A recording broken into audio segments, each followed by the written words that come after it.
पहला पाठ विधि विवरण ग्रंथ 4 वचन 32 से 40। ईश्वर ने जब पृथ्वी पर मनुष्य की सृष्टि की थी, तुम सबसे लेकर अपने पहले के प्राचीन युगों का हाल पूछो।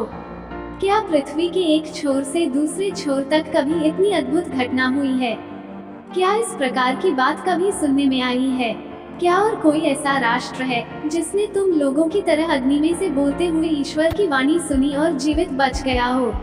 ईश्वर ने आतंक दिखाकर विपत्तियों, चिन्हों, चमत्कारों और युद्धों के माध्यम से अपने सामर्थ्य तथा बाहुबल द्वारा तुम लोगों को मिस्र देश से निकाल लिया है। ये सब तुमने अपनी आंखों से देखा है।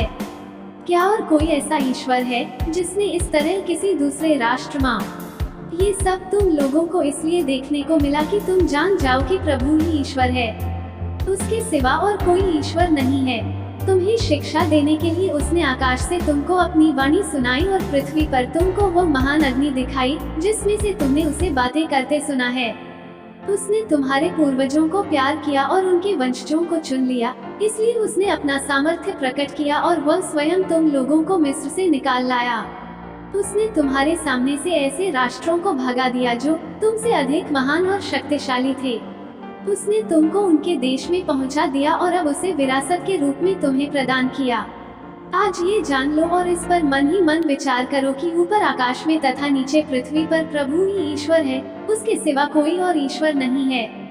मैं तुम लोगों को आज उसके नियम और आदेश सुनाता हूँ, तुम उनका पालन किया करो, जिससे जो देश तुम्हारा प्रभु ईश्वर तुम्हें सदा के लिए देने वाला है, उसमें तुमको और तुम्हारे पुत्रों को सुख शांति तथा लंबी आयु मिल सके। सुसमाचार मत्ती 16 वचन 24 से 28। इसके बाद ईसा ने अपने शिष्यों से कहा, जो मेरा अनुसरण करना चाहता है वह आत्मत्याग करे और अपना क्रूस उठाकर मेरे पीछे हो ले। क्योंकि जो अपना जीवन सुरक्षित रखना चाहता है वो उसे खो देगा, और जो मेरे कारण अपना जीवन खो देता है वो उसे सुरक्षित रखेगा। मनुष्य को इससे क्या लाभ यदि वह सारा संसार प्राप्त कर ले लेकिन अपना जीवन गंवा दे? अपने जीवन के बदले मनुष्य दे ही क्या सकता है? क्योंकि मानव पुत्र अपने स्वर्गदूतों के साथ अपने पिता की महिमा सहित आएगा और वह प्रत्येक मनुष्य को उसके कर्म का फल देगा। मैं तुमसे कहता हूँ, यहाँ कुछ ऐसे लोग विद्यमान हैं जो तब तक नहीं मरेंगे जब तक वे मानव पुत्र को राजकीय प्रताप के साथ आता हुआ न देख लें। मनन चिंतन। हम इस युग में किस ओर जा रहे हैं? हम किसके पीछे जा रहे हैं? क्या हम लौकिक वस्तुएं के पीछे जा रहे हैं? क्या हम इस संसार के वर्तमान फैशन के पीछे जा रहे हैं? क्या हम इस संसार में जो आकर्षित और आनंद देने वाली चीजें हैं उसके पीछे जा रहे हैं? आज हम अपने से सवाल पूछें कि हम किसके पीछे जा रहे हैं।